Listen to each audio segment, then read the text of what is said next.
এটা Indian tractor, Indo পাওয়ার tractor, অল্প চলা এবং টিপটপ কন্ডিশন, কোনো কাজ নাই, 4টে চাকাই নতুন। এই গাড়িতে 3,80,000 টাকা হলে বিক্রি করা হবে।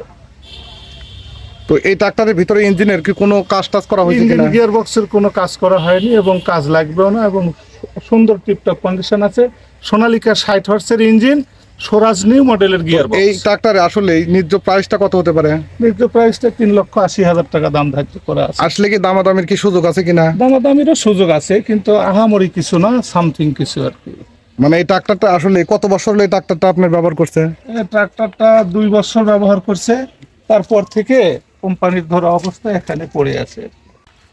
আচ্ছা, এই ট্রাক্টরে যাই নেবে সে কি কোনো কি ভিতরে কি কোনো ইঞ্জিনের কাজ করা লাগবে কিনা, সেরকম কি আসলে? না, কোনো কাজ করার প্রয়োজন এটার কোনো কাজ নেই, না, একদম কোনো কাজ নেই, শুধু নিয়ে একদম যাবে, clear। চালাবে আর কি। এই ট্রাক্টরগুলা কি আপনার কোনো কিস্তি বা এর উপর কি কোনো নির্ভর করে কিনা?